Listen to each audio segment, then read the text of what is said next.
هناك رجل يفكر فيك في هذه اللحظة، والمشاعر التي يحملها تجاهك أعمق بكثير مما أخبر به أي شخص في حياته. قد لا ترين هذا بوضوح بعد، وربما لا تدركين تماما إلى أي مدى ترك حضورك أثرا ثابتا في روحه. قد تكون هناك لحظات تشكين فيها بأن أحدا يمكن أن يشعر نحوك بكل هذه القوة، لكن هناك أمرا مهما للغاية كان الكون ينتظر اللحظة المناسبة ليظهره لك. إنه شيء تم حجبه حتى تصبحي مستعدة عاطفيا وروحيا لسماعه. هذا الرجل، ذاك الشخص بعينه الذي يعود مرارا إلى أفكارك، الذي يظهر في أحلامك، والذي يبقى في تلك الأجزاء الصامتة من قلبك عندما تتساءلين إن كانت المحبة الحقيقية ستجدك يوما. هو ذاك الرجل، هو واقع في حبك بعمق، بقوة وبصدق. قبل أن تبتعدي أو تخبري نفسك إن هذه الرسالة لا يمكن أن تكون عن شخص مثلك، أطلب منك أن تتوقفي للحظة واحدة فقط. ابقي معي هنا. ما يحدث من خلال هذه الكلمات يحمل معنى يتجاوز بكثير ما تستطيعين فهمه الآن.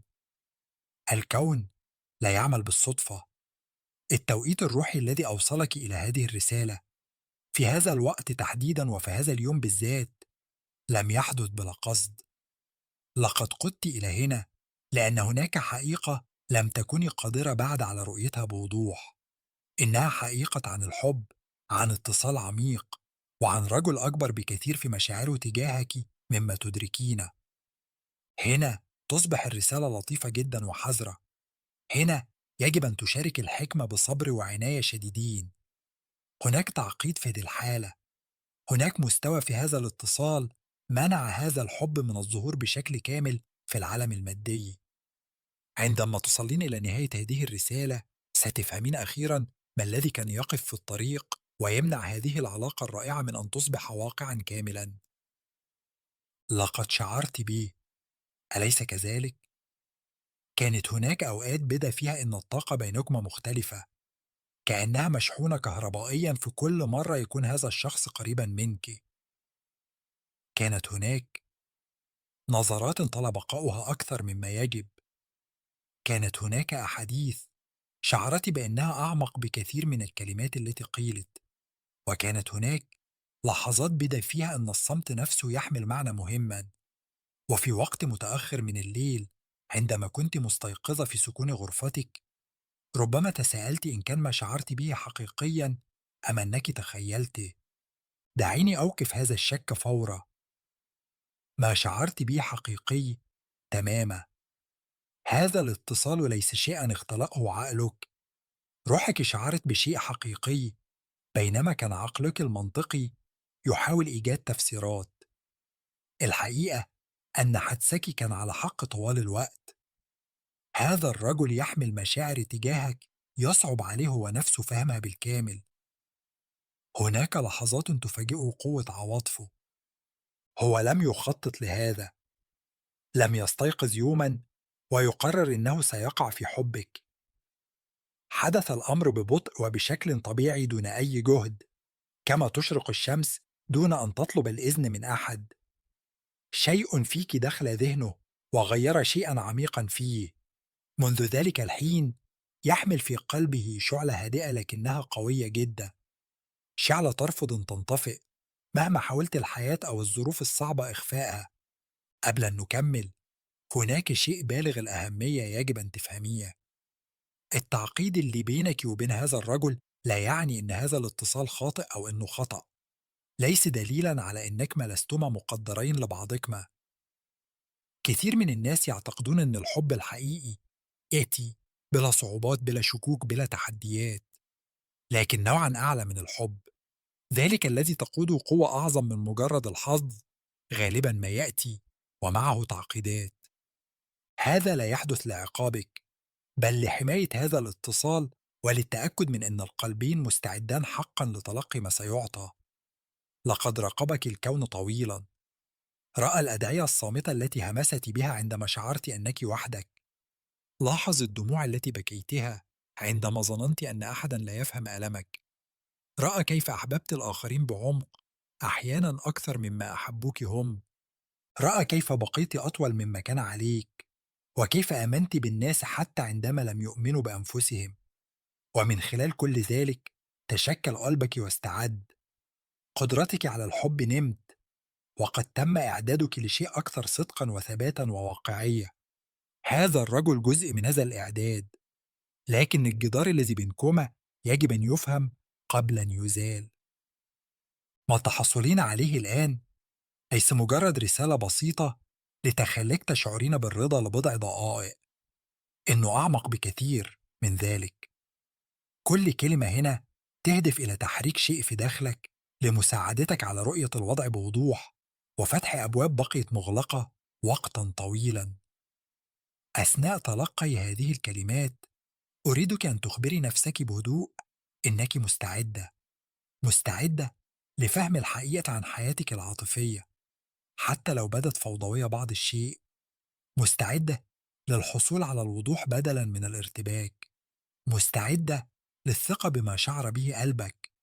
هناك قوة تعمل في حياتك لا يمكنك رؤيتها بعينيك، حركات روحية تحدث حولك باستمرار، يمنح لك توجيه حتى لو لم تدركي ذلك. هذه الرسالة جزء من ذلك التوجيه، لم تريها بالصدفة. لقد قدت إلى هنا لأن الوقت قد حان لتفهمي ما الذي يحدث حقا بينك وبين هذا الرجل. الضباب ينقشع، الارتباك يختفي ويحل محله الوضوح، والشك يتحول إلى فهم. والآن دعينا ننظر مرة أخرى إلى الرجل الذي يحمل هذه المشاعر تجاهك. هو لم يتوقع هذا الاتصال، كانت هناك مرحلة حاول فيها إقناع نفسه بأن ما شعر به مجرد إعجاب أو صداقة بسيطة. بحث عن أسباب منطقية، أخبر نفسه قصصا ليبرر تصرف قلبه عندما تكونين قريبة. لكن القلب لا يكذب، ومهما حاول إن يهرب بالمنطق بقيت الحقيقة كما هي، إنه يحبك، ليس قليلة وليس لفترة قصيرة، بل بطريقة غيرت عالمه الداخلي بأكمله. ربما تتساءلين كيف يمكنك التأكد إن هذه الرسالة عن الشخص الذي تفكرين فيه الآن. الجواب يكمن فيما تشعرينه. عندما يكون شيء ما مقدرا لك تعرف روحك ذلك فورا. هناك معرفة داخلية لا تحتاج إلى دليل. إذا كان وجه معين يعود إلى ذهنك مرارا أثناء قراءة هذه الكلمات، أو إذا كان اسم معين يعود إلى أفكارك باستمرار، فثقي بهذا الشعور. هذا الشعور مش صدفة. والآن يجب أن نتحدث بصدق عن التعقيد. هذا التحدي مبني على الخوف، ولكن مش ذاك النوع من الخوف الذي يظنه الناس عادة. ليست مجرد خوف من الارتباط أو من الحب نفسه، إنه أعمق بكثير من ذلك. هذا الخوف تكون نتيجة تجارب تركت جروحا عميقة. تلك تجارب قد لا يتحدث عنها بصراحة، وتجارب ربما لا يرغب حتى في مواجهتها داخل نفسه. لقد كسر قلبه من قبل، يحمل في داخله ندوبا عاطفية من علاقات سابقة، أو من أوقات سمح فيها لنفسه بأن يكون منفتحا فقوبل بالألم. ربما كان ذلك رفضا، ربما كان خيانة، ربما كان إدراكا متأخرا بأن الشخص الذي وثق به لم يقدره حقا. مهما كان السبب فالنتيجة كانت واحدة: تعلم أن يحمي قلبه، بنى جدرانا عاطفية ليمنع نفسه من التعرض للأذى مرة أخرى. ما يجعل هذا الاتصال مختلفا هو أنك تمكنت بطريقة ما من الوصول إليه دون محاولة منك أو ضغط. شيء فيك، في حقيقتك، تجاوز دفاعاته مباشرة. طاقتك وطريقتك في الوجود لمست شيئا فيه كان يعتقد أنه مغلق إلى الأبد. وهذا في الحقيقة أخافه، ليس بسببك بل بسبب عمق مشاعره. هناك صراع يحدث داخله، قلبه يسحب نحوك بينما يخبره عقله بأن يكون حذرا. قلبه يعرف أنك مهمة بينما أفكاره تذكره بألم قديم. هذا الصراع ليس انعكاسا لقيمتك، لا علاقة له بكونك غير كافية أو بارتكابك خطأ ما. الأمر يرتبط بشفائه وبعودته إلى القدرة على الثقة بشخص آخر. وهنا أمر مهم جدا: أنت جزء من هذا الشفاء. وجودك في حياته لم يكن صدفة، قد تكونين إجابة لصلوات قديمة طلب فيها حبا حقيقيا وشخصا يفهمه واتصالا يشعر معه بالأمان والصدق. هنا يوجد توقيت. الحب ينمو في مواسم. بعض الروابط تحتاج إلى صبر وثقة بما لم يكشف بعد. ما يهم هو إن هذا الحب موجود، إنه حقيقي وحي، إنه يقاد نحو شيء مهم للغاية حتى من خلال التحديات. الوقت الصعب الذي تمرين به الآن ليس دليلا على إن هذا الحب معطل أو إنه لن يحدث، إنه فقط علامة على إن بعض الأشياء ما زالت بحاجة إلى أن تصطف قبل أن يتحقق البركة الكاملة. الرجل الذي يحبك يمر بعملية نمو. هو يحتاج إلى الوقت، ليس لأنه يريد البعد عنك، بل لأنه يجب أن يواجه صراعاته الداخلية ويحلها. يحتاج إلى مساحة ليفهم إن الجدران التي بناها ليحمي نفسه أصبحت الآن تمنعه من الوصول إلى الاتصال الذي يرغب به قلبه أكثر من أي شيء. وهنا يصبح دورك ذا معنى كبير. لا ينبغي لك أن تدفعيه أو تضغطي عليه أو تطرديه أو تحاولي إقناعه بأي شيء. لست بحاجة لشرح سبب كونك ثمينة أو القتال من أجل نيل اهتمامه. ما يطلب منك هو أن تستمري في كونك ذاتك الحقيقية، بينما تثقين بأن القوة نفسها التي جلبت هذا الاتصال إلى حياتك قادرة على إتمامه. الانتظار يمكن أن يكون مؤلما. عدم المعرفة يمكن أن يسرق سلامك. تريدين إجابات، تريدين أن تعرفي بالضبط متى ستتغير الأمور ومتى سيتقدم أخيرا دون خوف. ورغم أنني لا أستطيع إعطاء تاريخ محدد، يجب أن تعرفي هذه الحقيقة يقينا: التغيير يحدث بالفعل. العالم الروحي يعمل من أجلك. قوة تتجاوز ما ترينه تعمل على تليين قلبه وشفاء جروحه القديمة وفتح عينيه على ما هو موجود أمامه بالفعل. هناك جزء آخر من هذه الحالة يجب فهمه حتى تتمكني من رؤية الصورة كاملة. هذا الرجل لا يقاتل فقط ألم الماضي، هو أيضا يصارع أمورا في حياته الآن تجعله يشعر وكأنه غير مستعد. عندما ينظر إلى حياته كما هي اليوم يشعر بأنه متأخر عن المكان الذي يجب أن يكون فيه. يخبر نفسه أن ينتظر. يعتقد أنه يجب أن يكون أكثر استقرارا وأمانا ونجاح قبل أن يقدم لك علاقة جدية. هو يظن بطريقته الخاصة أنه يحميك. لا يريد أن يظهر في حياتك، بينما لا يزال يشعر بعدم اليقين تجاه نفسه. يريد أن يأدي إليك وهو يشعر بالقوة والثقة والقدرة على الوقوف بجانبك دون أي خجل. الأمر لا يتعلق فقط بالمال أو النجاح، إنه يتعلق بشعوره تجاه نفسه. يريد أن يشعر بأنه يستحق حبك. يريد أن يشعر بأنه شريك على مستوى يليق بك، لا شخصا ما يزال يحاول فهم حياته. ولكن هناك حقيقة يجب عليك ما فهمها: كل شخص هو عمل في طور التكوين. لم يدخل أحد إلى قصة حب لما يكون كل شيء مثاليا. الحياة ما تعمل بهذه الطريقة. الحب مش جائزة نكسبها بعد أن نحل كل مشكلة. الحب طريق نمشيه معا بينما نواصل النمو والشفاء واكتشاف من نحن. الاعتقاد بأنه غير جاهز بعد كلفك الكثير من الوقت. هذا الاعتقاد أبطأ شيئا مهما، ولكن بينما تتلقين هذه الرسالة يحدث العمل داخله أيضا. الحقيقة تزرع في قلبه، ومع الوقت ستنمو هذه الحقيقة وتخترق الخوف والشك اللذين أمسك به طويلة. حيتعلم أن انتظار الظروف المثالية هو نفسه انتظار بلا نهاية. الكمال ليس حقيقيا. ما يهم حقا هو القرار بأن تنمو معا وأن تدعموا بعضكما وأن تبنوا شيئا حقيقيا قائما على الصدق. إذا شعرت بالهداية اكتبي الكلمات. قلبه ينفتح في التعليقات كطريقة لإظهار ثقتك بما يحدث. دعي هذه الكلمات تناغم طاقتك مع ما يحدث بالفعل في الأماكن التي لا ترينها. هناك أيضا شيء مهم يتعلق برحلتك أنت الآن. بينما يعمل هو على مشاكله، يطلب منك أيضا شفاء أجزاء من نفسك.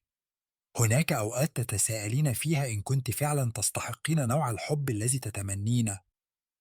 شكوك صامتة تهمس أحيانا بأن الحب العميق والدائم قد لا يأتي إليك. هذه الأفكار ليست الحقيقة، إنها مجرد أصداء ألم قديم. إنها لا تحدد مستقبلك. أنت تستحقين الحب تماما كما أنت الآن. قيمتك لا تعتمد على أخطائك أو إخفاقاتك أو على الطريقة التي عاملك بها الآخرون في الماضي. قيمتك جزء من كينونتك، لقد منحت لك منذ خلقت ولا يمكن نزعها. لديك حب داخلك لأنك خلقت من جوهر الحب نفسه. وعندما يشعر هذا الرجل أخيرا بأنه مستعد، سيكون الأمر بالنسبة له نعمة إن يكون معك. لست أنت من يجب أن تكون ممتنة فقط لأنه اختارك، بل هو من سيكون ممتنا لأنك آمنت، ولأنك كنت قوية، ولأنك أبقيت مكانا مفتوحة لما كان مقدرا أن ينمو. والآن دعينا نتكدن عن التوقيت، لأنه ما يريد قلبك معرفته أكثر من أي شيء آخر. هناك تغيير يحدث بالفعل حول هذا الاتصال. شيء ما على وشك أن يحدث في حياته ليجب الوضوح. قد يأتي ذلك من خلال حديث مع شخص يحترمه. قد يأتي في لحظة هدوء يكون فيها وحده، حين يواجه أخيرا مخاوفه التي تهرب منها. وقد يأتي حتى من خلال حلم قوي يتحدث إليه بطريقة لا يستطيع عقله العادي تجاهلها. ومهما كانت الطريقة فلم يستطيع تجاهل ذلك.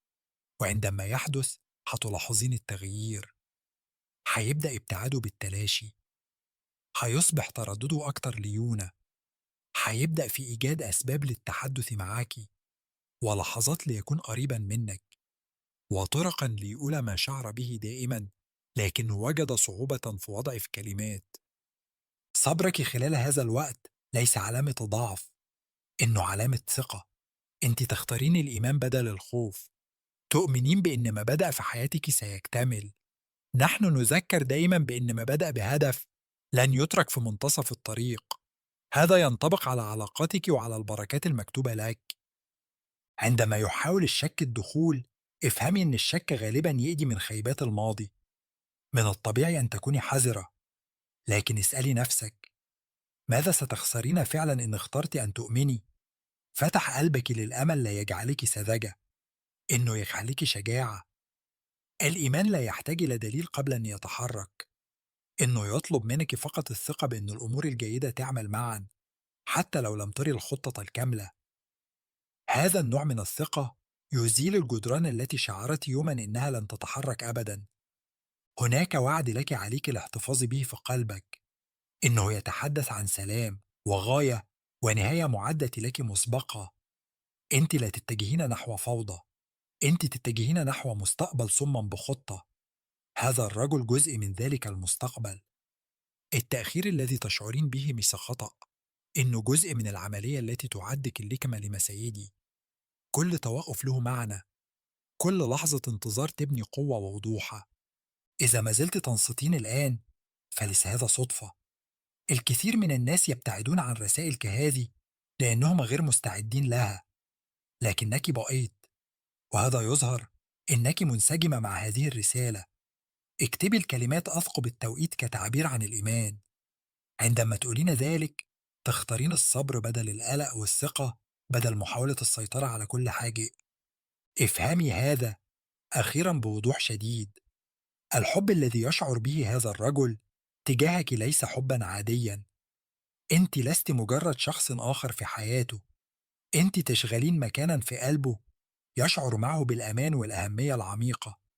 ربما لا يفهم هذا بالكامل بعد، لكن روحه تعرفك، وهذه المعرفة هي ما يجعل هذا الاتصال قويا، لكنها أيضا ما يجعل خوفه قويا. لكن تلك الجدران ليست دائمة، ستسقط. وعندما يحدث ذلك سيندم على التأخير، وسيبذل كل جهد ليظهر لك أن صبرك لم يكن مضيعة للوقت. وحتى ذلك الحين احمي سلامك. لا تسمحي للقلق أن يهدم ما يبنيه الإيمان. أحيانا يكون أقوى ما يمكنك فعله هو أن تبقي ثابتة وتثقي. اعلمي أن الحركة تحدث حتى لو لم تريها، ومن خلال مشاركتك لهذه الكلمات تصبحين شخصا يحمل الأمل لمن يحتاج إليه. تصبحين جزءا من العمل الهادئ والمحب الذي يحدث هنا. نذكر بأن هناك أرواحا ترسل للعناية بمن سيحصلون على أشياء عظيمة، وأنت واحدة من الأشخاص الذين ينتظرهم الكثير من البركات. وجزء مهم من طلاق البركة هو أن تكوني أنت أيضا بركة للآخرين. عندما تشاركين هذه الرسالة تصبحين جزءا من غاية إلهية. الآن أريد العودة إلى التعقيد، لأن هناك جزءا آخر يجب فهمه. لقد ذكرت أن هذا الرجل يحمل جروحا وأنه لا يشعر بأنه مستعد، لكن هناك أيضا ارتباكا يريد الكون أن تكوني على علم به. هو ليس مرتبكا بشأن ما يشعره تجاهك، ارتباكه يتعلق بما يجب أن يفعله بهذه المشاعر. لقد سأل نفسه مرات عديدة ما إذا كان يجب أن يتقدم خطوة أو ينتظر. مرات ومرات فكر في طرق يخبرك فيها أنه يحبك، لكنه تراجع في اللحظة الأخيرة لأن شيئا بداخله كان يوقفه. ليس لأنك لا تهمينه، وليس لأنه غير مهتم. هذا هو سلوك الرجل عندما يشعر بالكثير لدرجة أن الخوف يجعله حذرا من فعل الشيء الخاطئ. لا يريد أن يتقدم بسرعة نحوك ويفسد شيئا قد يكون رائعا.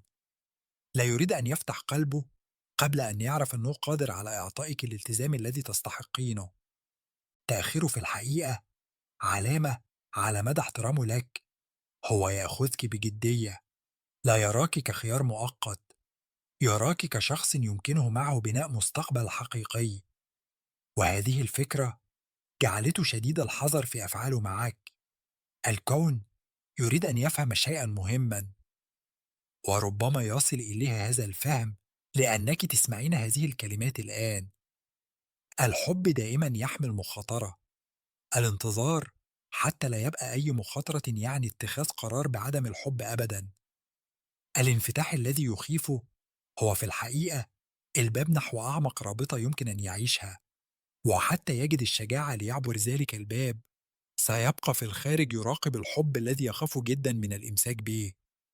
وأنت بالفعل على الجانب الآخر من الباب. لقد كنت شجاعة حين بقيت منفتحة على الحب رغم ألم الماضي. لقد أظهرت أنك مستعدة لتحمل المخاطرة من أجل اتصال حقيقي. والآن حان دوره ليكون شجاعا مثلك. الآن حان وقته ليتقدم ويلتقي بك في المكان الذي كنت واقفة فيه طوال الوقت. اكتبي الكلمات يجد شجاعته في التعليقات. دعي هذه الكلمات تكون بركة في طريقه. فرغم أن الرسالة لك لكلماتك قوة، عندما تتحدثين بإيمان تساهمين في تغيير الطاقة حول اتصالك. ما تقولينه يحمل معنى أكبر مما تتصورين. أريد أن أتحدث عن كيفية تصرفك خلال هذا الوقت من الانتظار. هناك توجيه واضح لك سيساعدك على عبور هذه المرحلة بقوة. لا تخفتي نورك فقط لجعله يشعر براحة أكبر. أحيانا عندما نشعر أن قوتنا الداخلية تربك شخصا آخر نصبح أصغر دون أن ننتبه. هذا ليس ما يجب عليك فعله. ابقي مشرقة، ابقي كما أنت تماما. الشريك الصحيح لن يحتاج أبدا أن تصبحين أصغر ليشعر هو بأنه أكبر. عندما يصبح هذا الرجل مستعدا أخيرا سيحب نورك ولن يخاف منه. سيكون فخورا بأن يقف بجانب شخص ينشر الدفء أينما ذهب. لا تطرديه، هذا مهم جدا. الملاحقة تخلق عدم توازن وقد تبطئ التوقيت. عندما تطاردين شخصا غير مستعد فإنك ترهقين نفسك وتجعلين من السهل عليه أن يبقى غير حاسم. بدلا من ذلك امنحيه مساحة، تراجعي برقة، دعيه يشعر بما يعنيه غيابك. أحيانا تجلب المسافة وضوحا لا تستطيعه القرب. يجب أن يشعر بعدم وجودك. يجب أن يدرك أن الراحة التي تمنحينها ليست مضمونة إن لم يتحرك. استمري في العمل على نفسك. هذا الوقت من الانتظار ليس فراغا، إنه وقت للاستعداد. استخدميه للنمو، للشفاء، وللتركيز على أحلامك الخاصة. عندما تصبح قصة حبك مرئية أخيرا، سترغبين أن تكوني أقوى نسخة من نفسك. سترغبين أن تكوني ثابتة وواثقة فيما أنت عليه. بهذه الطريقة تبنى العلاقة بين شخصين كاملين. صلي لأجله حتى لو لم يعرف ذلك أبدا. صلواتك لها قوة. اطلبي الشفاء للأجزاء منه التي لا تزال تؤلمه، واطلبي الشجاعة للتغلب على خوفه. صلاتك طريقة من طرق حبي يستمع إليها العالم الروحي. الآن أريد أن أشاركك ما يحدث عندما تختفي هذه التعقيدات. أريدك أن تري المستقبل الذي يبنى، لشان يكون لإيمانك ما يتمسك به. عندما يكسر أخيرا جدرانه ويأتي إليك، سيكون الحب الذي تشعرينه أجمل من أي شيء عرفته من قبل. لن يكون حبا يشيلك تتساءلين أين تقفين. ستكون نواياه واضحة، كلماته وأفعاله ستكون متناغمة تماما. كل ذلك الانتظار سيستبدل بأفعال ثابتة. سيسعى إليك بطريقة تظهر كم يقدرك. ستكون هناك أحاديث طويلة تشعر وكأنها دقائق فقط أثناء اكتشاف مدى الانسجام بينكما. سيكون هناك ضحك وخطط لمستقبل يحمسكما معا. ما كان يوما يبدو كجدار سيصبح قصة عن كيف وجد الحب طريقه رغم الخوف. ستواجه علاقتكما تحديات بالطبع، لكن الأساس المبني من الصبر والثقة سيكون قويا. ستواجهان المشكلات معا، ستنميان جنبا إلى جنب. الحب الذي كان يوما مخفيا سيصبح وسيلة لإلهام الآخرين الذين ما زالوا ينتظرون. هذا ما ينتظرك ليس مجرد حلم، إنه طريق قد تم تهيئته، وإيمانك هو ما يفتح الباب. إذا لامست هذه الرسالة قلبك ومنحتك الأمل، أدعوك للقيام بأمر أخير. اكتبي الكلمات مباركة وجاهزة في التعليقات. دعي ذلك يكون طريقتك في إعلان ثقتك بهذه الرسالة. أثناء مضيك من هنا، احملي سلاما داخليا نابعا من معرفتك بأنك محبوبة، ليس فقط من هذا الرجل، بل من المصدر الذي خلقك. أنت مقدرة أكثر مما تعرفين. أنت مرئية ومحبوبة من السماء. الكون الآن يحيط بك، يعد الطريق أمامك ويحرسك من خلفك. لست وحدك أبدا، وقصة حبك تكتب بأيد لا تخطئ. شكرا لبقائك معي. لقد سمح انفتاحك لهذه الكلمات بأن تستقر في روحك، وستظهر نتائجها خلال الأسابيع القادمة. تذكري أن تبقي على اتصال لكي تصل إليك الرسالة التالية في الوقت المناسب. شاركي هذه الرسالة مع من يحتاج إلى الأمل. إلى اللقاء. امضي بالإيمان، واثقة بأن ما ينتظرك خير. الرجل الذي يحبك يتحرك نحو الوضوح. التعقيد ينتهي، الجدران تسقط، ويبدأ حب دائم في النمو. أنت مباركة، أنت مختارة، أنت محبوبة، وأنت جاهزة. وبينما تحملين هذا السلام معك، افهمي أن الصمت الذي تسمعين منه الآن ليس علامة على عدم حدوث أي حي. في العالم الروحي يحدث أعظم العمل في أكثر اللحظات صمتا. كما تنمو البذرة تحت الأرض قبل أن تخترق السطح، يمر قلبه بتحول عميق غير مرئي بعد لعينك. قد تشعرين برغبة في التواصل معه أو الاطمئنان عليه، لكن حكمة الكون تطلب منك أن تبقي في مكانك. ببقائك ساكنة تسمحين للطاقة بأن تجذبه نحوك.